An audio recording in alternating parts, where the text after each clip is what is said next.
Welcome to Session 8 of the Preventive Legal Advocacy Virtual Summit. Session 8 is entitled Cultivating Collaboration, How Agency Partnership Can Promote Preventive Legal Advocacy.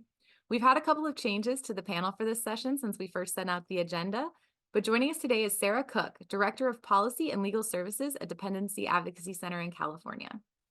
Sarah is going to be handling this panel solo today, but that's lucky for us because Sarah is wonderful and always full of extremely valuable insights. So with that said, I'm going to turn it over to you, Sarah.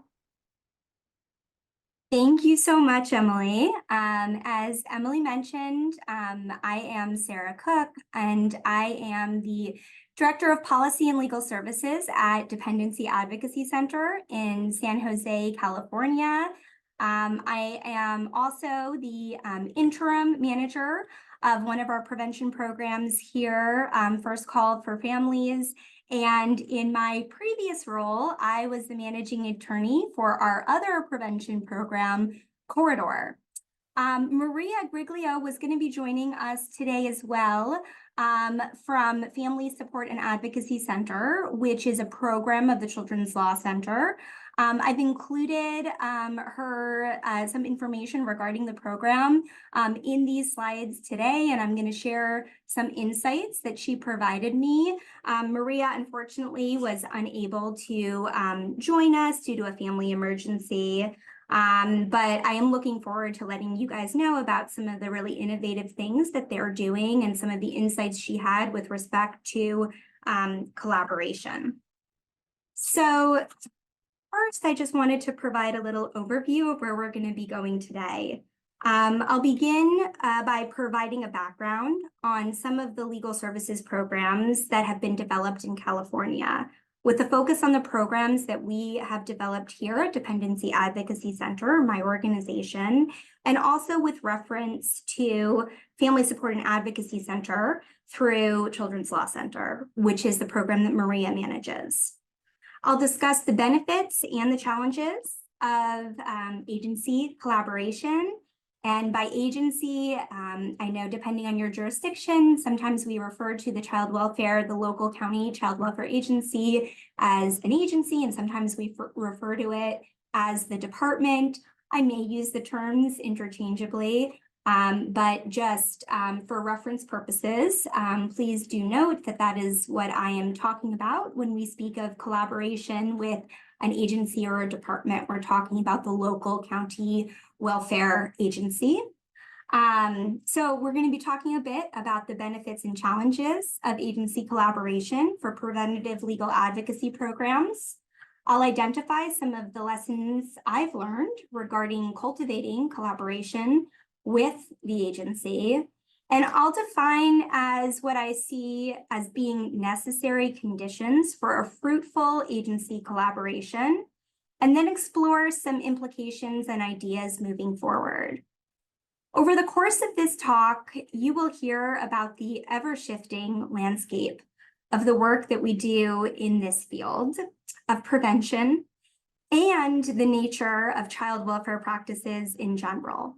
And I hope that this will resonate and speak both to those of you who are seeking to collaborate with your child welfare agency or your department, and also to those of you who are choosing not to, or perhaps who are unable to successfully do so. And then Emily will be joining me towards the end of the presentation as I take questions and answers to share some of her valuable insights on this topic as well. So Dependency Advocacy Center, or DAC, is a nonprofit organization that was founded in 2008 that has been providing legal representation and services to families in Santa Clara County, which is located in Northern California in the Bay Area. Historically, we have held the contract to provide legal services as court-appointed counsel to indigent parents and conflict minors in our county. From the very beginning, we have utilized an interdisciplinary model of representation where we employ in-house social workers and mentor parents with lived experience in the child welfare system themselves as part of our client's legal team. Seeing the harm caused by formal system involvement for the parents and children we represent in open dependency cases, we started to think about how we could move our services and supports upstream. And this led to the creation of our prevention programs. This is an overview of DAC's current programs and legal practice units. So as I mentioned, we continue to serve as court-appointed counsel in open dependency cases. We're typically assigned to represent parents, but we do take on representation of minors when there's a conflict. And then we have our prevention practice, which currently consists of two programs, the Corridor program and First Call for Families. Corridor is actually a hybrid program where we provide representation to parents with criminal justice system involvement in both open dependency cases as well as on a preventative or pre-petition basis. We established Corridor actually in 2017, so it's been around for 7 years. First Call for Families, on the other hand, provides services to parents exclusively on a preventative basis. And First Call for Families was established in 2021. Any parent at risk of child welfare system involvement in Santa Clara County is eligible for First Call for Family services. And through First Call for Family, we also do at times provide assistance not only to parents, but also to caregivers if certain circumstances and conditions are met. DAC's prevention services provided either through Corridor or through First Call take three forms. They take the form of Know Your Rights presentations that we do in the community. We also operate a warm line through First Call and offer consults for justice-involved parents through Corridor, where legal advice and sometimes short-term resource support are provided to parents on a one-time or short-term basis. And we have the capacity to provide this upfront advice in emergency circumstances too. And then there is our individualized support services program. And a parent can receive individualized support if they're working with First Call or if they're working through Corridor. And this is the component of our program where we're really relying on our interdisciplinary team of an attorney and an in-house social worker and a mentor parent, and wrapping around our clients, taking on, every person on that team is taking on different tasks. And we're providing ongoing advocacy, peer support, and case management for extended periods of time. If you tuned in earlier today, you heard from some of our amazing mentor parents and social workers who work with some of our DAC prevention clients. Here is a more detailed explanation of the different types of services that each member of our interdisciplinary team may provide to a client who is receiving individualized support services through one of our prevention programs. For purposes of time, I am going to move on, but I've included this in the slide deck, which is in the material folder for anyone who is interested to reference later. Marina was going to talk to you a little bit today about the Family Support and Advocacy Center, which is located in Southern California. But I will tell you a bit about them instead. FSAC is a project of Children's Law Center, and Children's Law Center is the primary organization providing representation to minors in the foster care systems in Los Angeles, Sacramento, and Placer counties in California. And CLC also expanded, just like DAC, to preventative legal advocacy work through both its FSAC program, which provides interdisciplinary legal services to parents who are former foster youth, as well as another preventative legal services program that provides services to expectant and parenting current foster youth clients. FSAC utilizes an interdisciplinary legal services model that is a lot like what we use at DAC to provide advocacy and support to parents as they move through a child welfare investigation or voluntary services case plan. And they connect their clients with experienced child welfare attorneys, as well as parent support case managers as part of an interdisciplinary team. They also do extensive community outreach and operate a warm line and website for self-referrals. And they are a newer program. They were established in 2022. It is privately funded. I've listed the names of some of the foundations that have generously provided funding for this program. For DAC, we rely on different sources of county funding for our prevention programs. Corridor is actually funded through adult probation, since we serve a criminal justice system population of parents. And First Call for Families is funded through a contract with our agency, with DFCS. And that is going to be one of the things that I'm going to be exploring a little bit further with you all in this talk. Here is just a list of both DAC and FSAC of our prevention program referral lists and sources. And you can see that neither one of our programs relies exclusively on getting our referrals from the agency. For our DAC's programs, we have really developed a pretty robust referral network that consists of our justice partners, community-based organizations.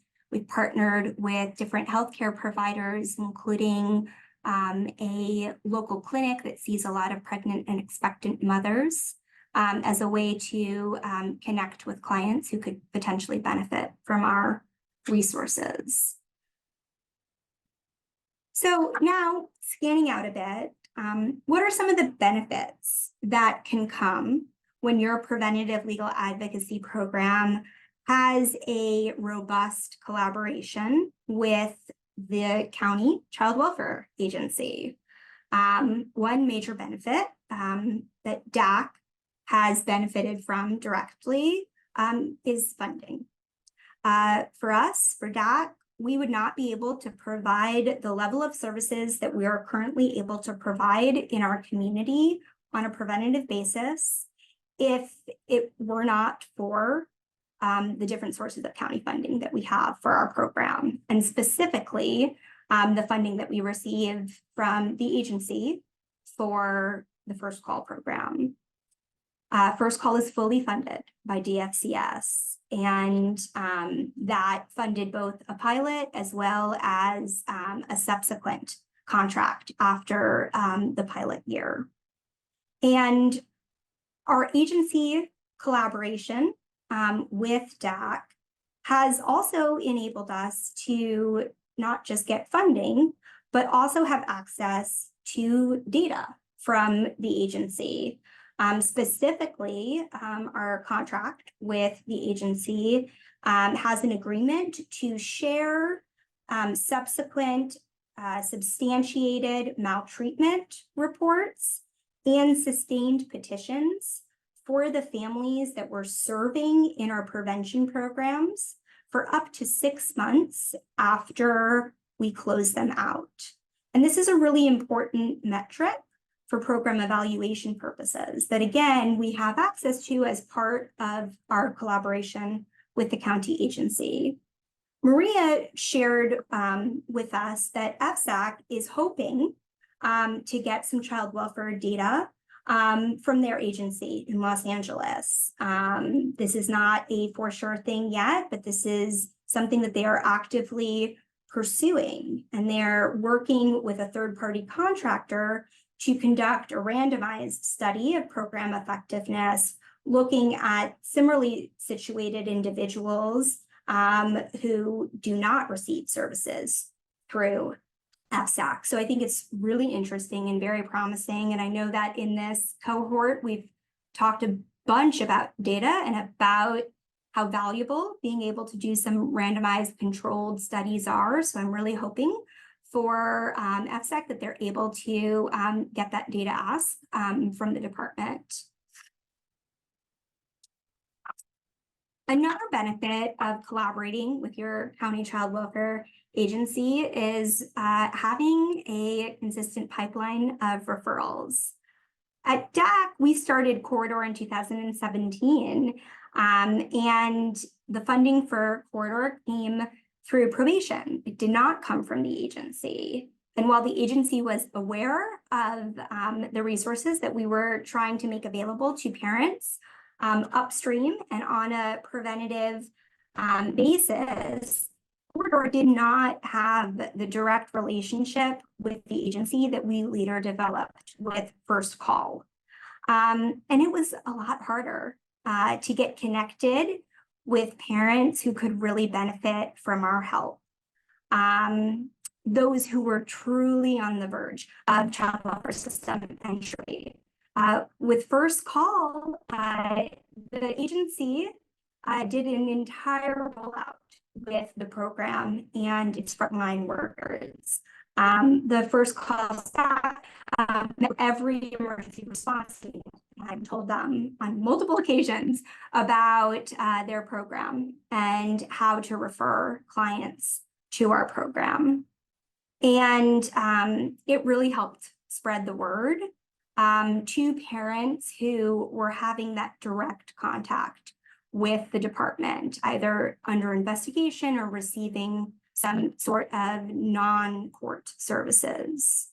On the flip side of that, when parents learn about your program from an agency that is investigating them or monitoring them, that doesn't necessarily lead to a trusting relationship between the parent and your program. And it is really critical that once that initial contact is made, that as a preventative legal services program, really we work to distinguish ourselves from the agency in order to establish rapport and trust with our clients. So while having a collaborative relationship with the department can bring a lot of direct referrals, you need to be really mindful that when a client is being referred to your program by the agency, there will need to be additional steps in order to actually gain trust with your client. And while agency referrals are useful, it's equally as important to cultivate strong community relationships and to identify alternative referral resources so that you're not exclusively relying on just who the agency deems would benefit from your services. And if you are in a funding relationship with the agency, which we are with First Call, it's critical to insist on being able to serve eligible families who are referred from other sources as well, and to define that early in any type of contract. We have also seen some really positive short-term client outcomes flow from our agency collaboration. In Santa Clara County, especially when the agency itself was very aligned with prevention, we had a lot of success in helping our clients avoid removal, often by encouraging and supporting clients in complying with some sort of diversionary non-court services plan. And this presupposes that preventing removal is the primary goal of preventative legal advocacy. And with a close agency collaboration, almost by definition, that will lead to a more system navigation model of preventative legal advocacy. And I'm going to dive into this a little bit later on during today's talk, but I think that it's really important that preventative legal services programs ask themselves, what are we doing to limit the intrusion, to limit the surveillance, to limit the monitoring of our clients? And what are we doing to disrupt the idea that the child welfare system provides the solution? And in some ways, while you're seeing these positive short-term outcomes for your clients, where they're avoiding removal, they have their children in their care, perhaps their case is closing, sometimes we are really kind of uplifting the model that the department is developing as to why it should be in our client's life in the first place. And with benefits come challenges. When providing preventative legal advocacy, especially in a collaborative context, you really need to remain diligent regarding your legal obligations to your client. This includes an obligation to maintain client confidentiality and loyalty, and to avoid conflicts of interest. And this can be a lot harder to remember and often sometimes uncomfortable to invoke. It feels like the agency and your client have a shared goal, or that everyone's on the same side. When everyone's getting along, it can be really difficult to be the one who pushes back. But this is a fundamental element of advocacy. And with our preventative legal services programs at DAC, especially with First Call, which is funded by the agency, and also to a certain extent with Corridor, which is funded by probation, and where we have often a pretty direct relationship with our clients' probation officers. We have been really upfront with the agency and with probation from the very beginning about the importance of being able to provide independent legal counsel and regarding our duties of confidentiality and loyalty to our client.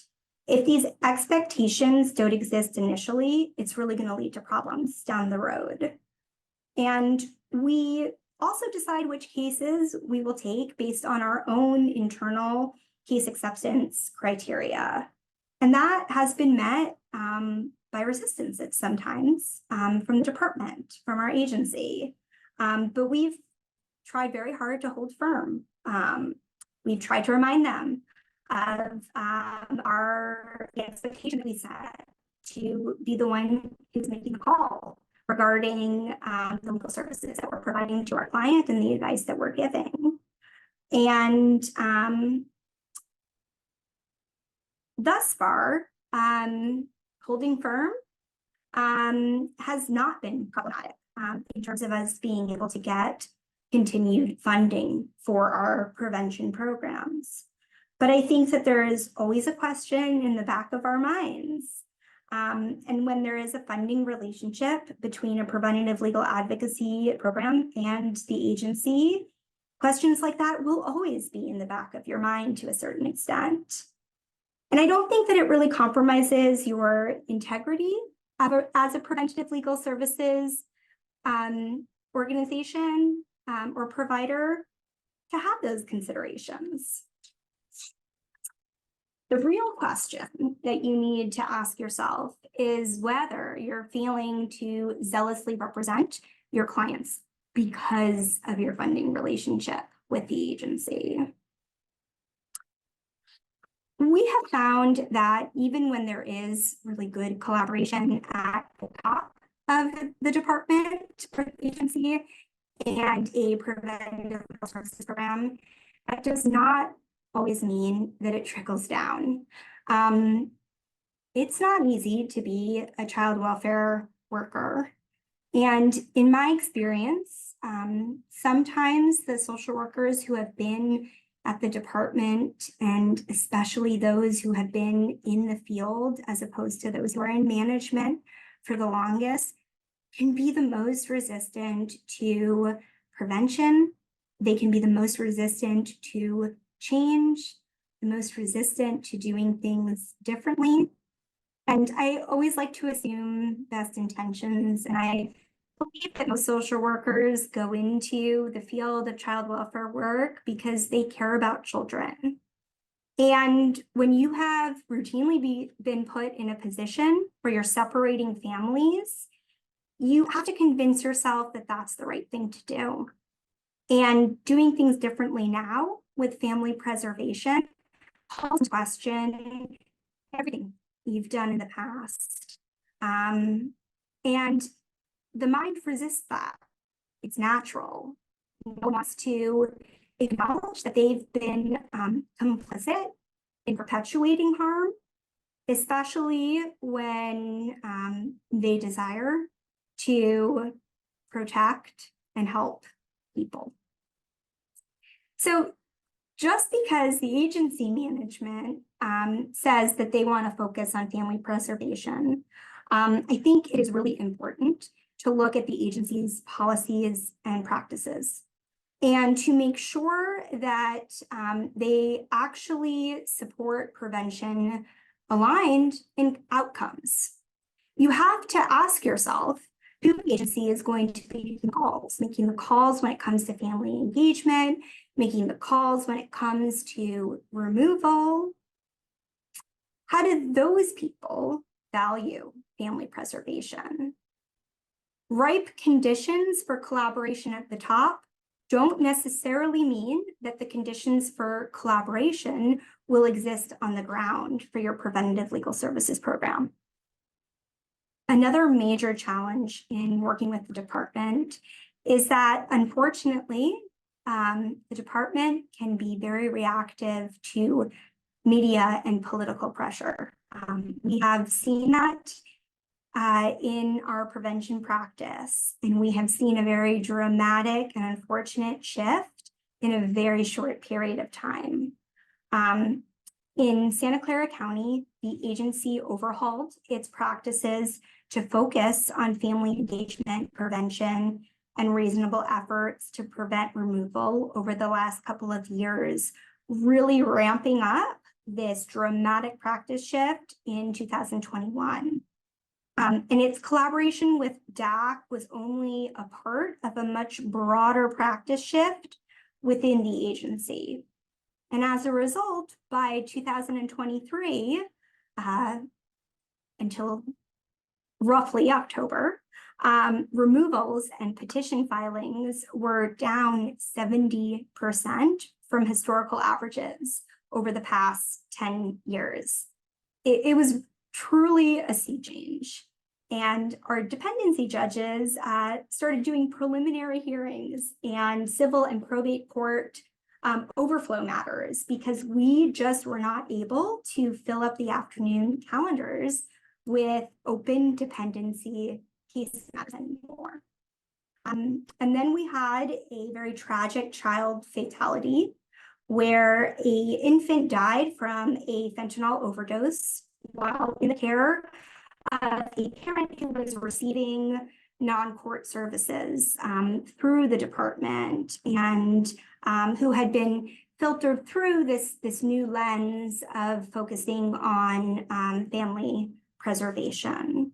That parent is now facing criminal charges, and there has been a tremendous amount of media coverage, public outcry, and political backlash against the department and their prevention practices.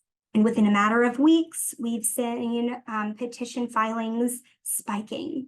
And we have also seen new interim policies that have gone into effect by the department, which go back to the days of remove first and then figure out what safety looks like.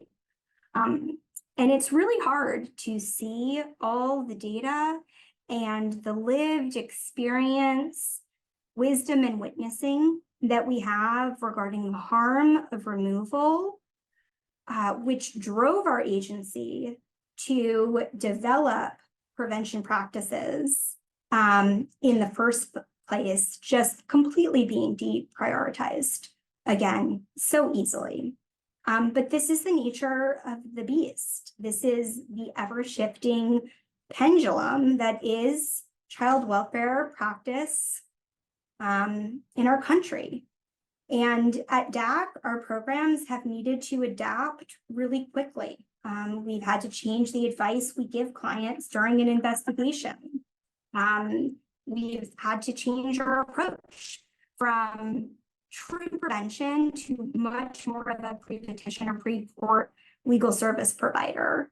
And there's still a lot of value in seeking to minimize the damage from a petition filing for a family, such as by advocating for out-of-custody petitions where the child remains with the parent, but court intervention is sought, or in the event of a removal, getting relatives lined up to take emergency placement and teeing up arguments for early release at detention or family maintenance. And one of the really good things about our programs is that we have a model where if a prevention client becomes an open case client, court will accept representation until the very end. And with first call, we will take on that case through jurisdiction and disposition to ensure continuity of care. So lessons learned. I think there's a lot of optimism in coming years that we're going to have more funding for preventative legal services through Title IV. But accessing that funding, if these new proposed regulations come through, it's likely going to mean kind of some type of collaboration with an agency, a partnership, a relationship, a contract. So the turbulence of these past few weeks has made a few things clear in my head regarding agency collaboration.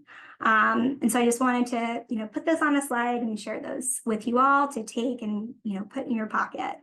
There need to be clear expectations early on. Don't let the agency define how you support your clients. And at the same time, don't be difficult when being difficult is not necessary. Choose your battles wisely.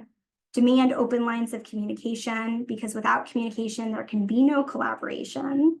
And if there are laws that limit communication for purposes of providing legal advocacy on a providing basis, figure out how to change them or figure out ways around them with MOUs.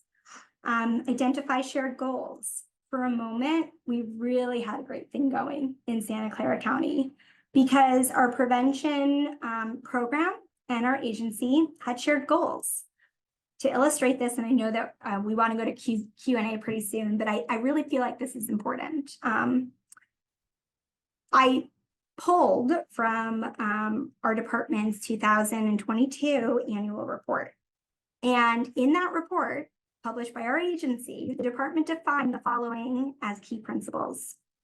Children do best with their families. Family engagement is a non-negotiable. Safety is temporary without healing. Placing children into protective custody is not harm-free and is a last resort. Families have the tools to solve their own problems if given the opportunity. If your agency says something like that, collaborate with them. And if they don't, teach them those principles and teach the public those principles. And if they forget, remind them. And if they go silent, speak up. And that's why I think it's really important that you couple preventative legal advocacy work with policy and system reform.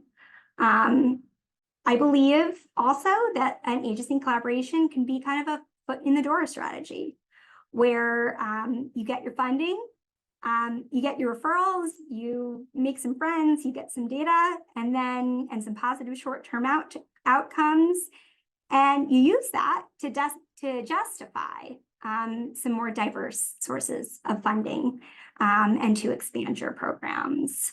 And I truly hope that we can find our way back to where we were in Santa Clara County. And if we can't, I'd like to see that as an opportunity for creativity and growth. When there isn't as much space to collaborate, there is more freedom to ask the hard questions and to challenge the system for the benefit of the families that we serve and that we seek to preserve. Thank you so much. That was awesome, Sarah. Thank you so much. This has been like just a treasure trove of great information on this front. We do still have a few minutes, so I do want to float some questions by you. First of all, I mean, I think, Sarah and I talked a lot like leading up to this presentation because we had presenters shift in and out and different plans, but, we talk a lot about the pendulum swing in this work and the fact that, it's what happens, right? We often see, we see policy shifts happen all at once, and then they tend to swing back. And we know that happens across the child welfare system. But I think we are particularly vulnerable to it in the prevention space, because we are trying new things. We are trying new methods of keeping families together, of trying to avoid family separation and the harms that come with that. And so it does leave us vulnerable. And I think that's something important to think about when you're looking at program design, right? Is how reliant, because, for example, if Sarah's organization was fully reliant on only referrals from the department at this point, and had to rely on that, then they could be grinding to a halt right now. So there's definitely some value in diversifying your referral sources and being mindful, that we can fall victim to that pendulum swing. Sarah, we had a really good question from Carrie. So she was asking how DAC was able to persuade the agency to allow you all to take an adverse position to the department. I think that goes kind of more broadly in like what motivated that initial agreement with the department and their willingness to participate in the program. But can you speak to that? Yeah, well, so our first program was corridors. So we were able to kind of like use county funding, but through a different source, which was probation, to get ourselves into this space. And then with First Call, the climate at the time that we were proposing First Call was very pro-prevention, where the department was undergoing this practice shift of increasing family engagement, of a safety-focused practice as well.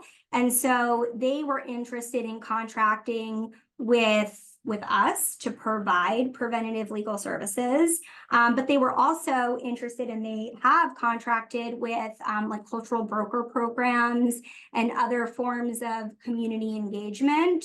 And the agency understood the value that an attorney has in explaining the law to clients. And they also understand the limitations that the department has when it comes to their social workers providing legal advice.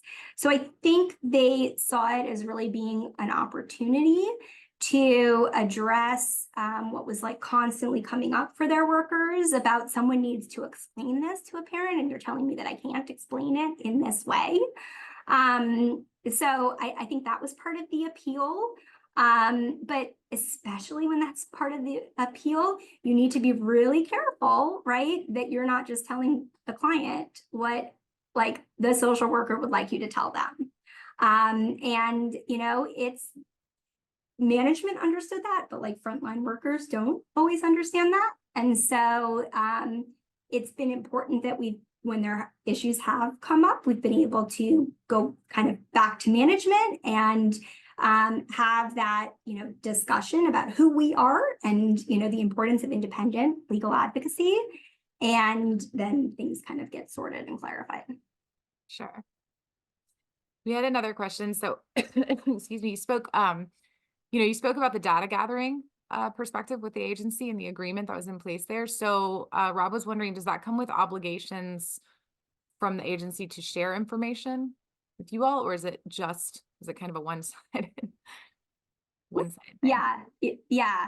So, it's, we do get like consents with our clients signed regarding, any subsequent information that we're obtaining. And then everything also gets de-identified. So, the department is very aware, right, when we're working with a client. We're not keeping that information from them because typically our involvement with a parent, there's no way to hide that, right? Our social workers are going to the CFTs, our mentor parents are, at the home when the social worker is coming by. So it's kind of very obvious who our clients are to the department. We do get some data from probation, and actually the contract that we have with probation, we don't give them our client names because, we don't want to be sharing that information with probation. We give them a de-identified list of our clients using a code that we develop. I think you can kind of do different things in negotiate different pieces to your contract. But if you're wanting not aggregate data, but specific data on subsequent child welfare involvement for a particular client that you worked with, you are most likely going to need to have some identified information regarding that client and probably their closure date that you need to get consent from your client to share. Sure. And that's a really good point. I know a lot of our programs look at that, right? To be able to do, which we're going to get into data gathering and evaluation at the next session. But I know that a big part of that is often following up with the families and knowing what happened next. And quite often you're relying on the department for that information. So I think that's a really good point. Yeah. Sarah, I mean, you can get self-report, but I think that, especially if you're not having communication with the client after you close them, it's best to be able to get that from the agency themselves. Agreed. Awesome. Well, thank you again, Sarah. Thank you for weathering it alone today and still sharing so much valuable information with us. We really appreciate it. It has been an excellent presentation. And so with that, we are going to head into our last break of the day. We'll have 10 minutes and then we will come back at 3:50 for our last session. So that's going to be session 9. So we will see you all at 3:50, just a few minutes. Thank you.